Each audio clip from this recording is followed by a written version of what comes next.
What's happening, everybody? I'm Allie Burns from Picks and Parlays. This is Scott Reichel, and welcome to the NFL Primetime Prop Drop, brought to you by Picks and Parlays, Max Wagers Network, Winners and Winers, and of course, FanDuel. Guys, check out FanDuel. We've got a great promo for you. It's a no sweat first bet up to $1,000. All you got to do is check out the description of this video and click on the link. It'll get you right there. It's totally easy, isn't it, Scott? It's super easy.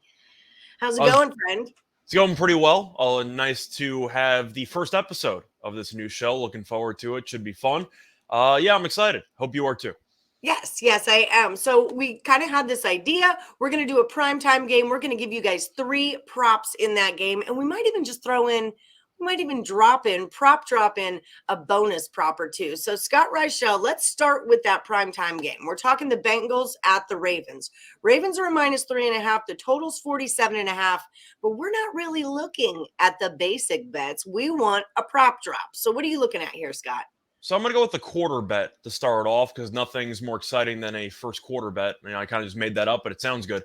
So I'm going to go with the Ravens first quarter, -1 at +110 on DraftKings. The Ravens might struggle late in games closing them out, but they've been really good to open up leads early on. The Ravens have had a lead after the first quarter in each of the first 4 games. And the Bengals defensively have really gotten off the slow starts. Cincinnati's allowed at least 6 first quarter points in 3 of its first 4 games this season. I do think that the Ravens at home with the crowd behind it could end up getting off to a decent start. We know the Ravens have a very unique offense. A lot of extremely annoying players to deal with, like Lamar, for example, who can run around, generate big plays. Dobbins looked pretty good last week. They still have Andrews. They still have a couple of weapons. I know Bateman might be out, but we've seen Cincinnati struggle in the first drive to avoid giving up points. And I do think with the home crowd behind the Ravens, they should get off to a decent start after the first 15 minutes. I do love me some Lamar. Now, speaking of J.K. Dobbins, that is the next prop that we're going to go to. What do you got going with this guy? So for Dobbins, I'm going to go with anytime touchdown at -105. You could go for any yardage props, but going through the actual numbers last week, he actually looked really good. He had 2 touchdowns, he had 1 receiving, and he also had 1 rushing. And you go through the snap distribution for the team's running backs last week. You had Ricard, who had most of the snaps. He's mostly a fullback. And you had Justice Hill, who was the second-string running back or so, getting 36% of the snaps. The problem is Hill's out. So you're looking at who exactly is going to get most of the touches. And with Dobbins scoring 2 last week, I know he was coming back from injury. I do think that the Ravens coaching staff likes what they saw. I think he should get more touches. And with Bateman being out, with Hill being out, I do think Dobbins should end up being a focal point in the red zone in particular. I like him anytime touchdown. If you want to go for rushing yards at around 49.5, I just think the workload is going to be a lot bigger this week because he looked good last week. And I do think he should have a pretty big game. Let me ask you this. When you have such a mobile quarterback like Lamar Jackson, how does that take away from the yardage and the props that the other players can get on the team? I think you can argue that there are both pros and cons to having such a dynamic quarterback. Because on one hand, Lamar could run for 100 yards, and you feel like an idiot if you end up having somebody else over on the rushing yards. But on the other hand, Lamar is so popular and he's so well known amongst the league and amongst the opposing teams that for a read option, for example, you might have a lot of people commit to Lamar and suddenly your running back's wide open for 40 yards on a run. So I do think that it could go either way.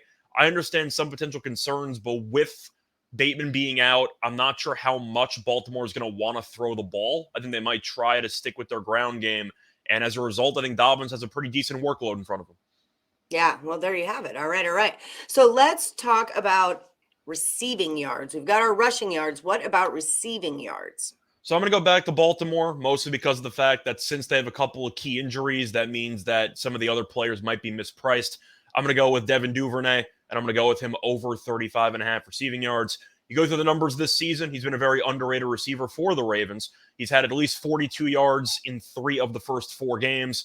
As I just said before, Bateman is out for this game, so Duvernay might be the new number 1 receiver, so to speak. And Cincinnati's defense, especially the secondary, has been pretty good, but the point is somebody's got to catch the ball, and you're looking at who Baltimore has besides Duvernay right now. You have Demarcus Robinson. I know Mark Andrews is a really good tight end, but I do think that Cincinnati will focus in on him. I just think Duvernay has been pretty undervalued all season long with the props. 35.5 when the number 1 receiver or number 1 wide receiver is out. I think they should have bumped it up a little bit more since he has gone over 42, or he's had 42 or more in 3 of 4. I think he gets to at least 40 in this game. I'm on the over. All right, good look. Good look at that one. Okay, so we're going to do a little bit of a bonus prop drop. But before we do, Scott Reichel, tell the people who you are and where they can find you. So you can find me on Twitter at Reichel Radio. Besides that, still doing the college football show every Friday with Steen, which is fun. Also crashing Allie's Morning Wood show on Friday, which is fun. Besides that, still doing the daily free picks on Winners and Whiners every night. I've been doing that for, I don't even know, 5 years at this point. So usually that gets posted at like 4 a.m. So, have fun trying to find that. You're waking up in the morning and watching that after you watch this. But either way, producing content pretty much every day. A lot of YouTube stuff, doing podcast stuff as well. So follow me on Twitter and you can find all that. Yes, and you'll find all that and the rants. The rants are one of the best parts of Scott Reichel. Mostly anti-coaching. Mostly anti-coaching, but it varies. The Reichel rant. Okay, so last game we're going to talk about the 49ers at the Panthers. Niners are minus 6.5. The total's 39.5. Low total for the week.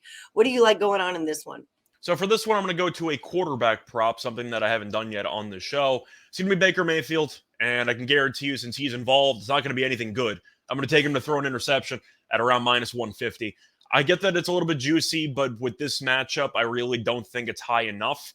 He's thrown at least one interception in 7 of his last 10 games. He's also attempted 25 or more passes in each of the first 4 games this season. And you look at the Niners, they're really good against the run. They're allowing just 2.9 yards per carry, which is the best in the league. So assuming Carolina is going to have to throw the ball because it'll be 2nd and long or 3rd and long, and Mayfield is going to potentially be forced to make some difficult throws because the Niners' pass rush is incredible. We saw them sack Stafford 7 times on Monday Night Football, and the Panthers are allowing 2.9 or 2.8 sacks per game. I think Mayfield's going to be forced to make a lot of difficult throws, a lot of throws that maybe he shouldn't be making because he wants to avoid punishment. But Mayfield, when you throw an interception in 7 out of 10, and you've looked like arguably the worst starting quarterback in the league, now you face off against an elite defense.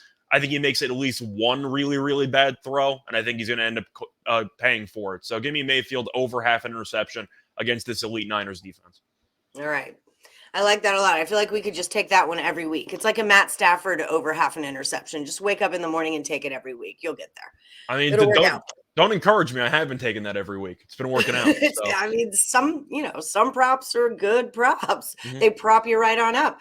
Okay, so let's do a little recap. Everybody, don't forget to like and subscribe. Ring that bell for notifications. And don't forget about the FanDuel promo. There's a description to this video. Click on it and find the link. It'll get you your no sweat first bet up to $1,000. I'm Allie Burns. You can follow me at Plus Money Honey. Scott Reichel is at Reichel Radio. And here is your primetime prop drop. In the Bengals and the Ravens, we're taking the Ravens in the first quarter -1.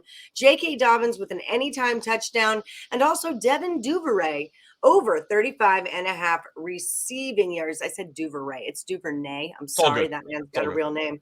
In the 49ers and the Panthers, just makes sense. We're going with Baker Mayfield over a half of an interception. It's a little juicy at -150. You don't pay juice on winners. All right, Scott Reichel, thank you so much for joining me on the Primetime Prop Drop. I'll see you again for the Thursday night football game. Good luck, everybody.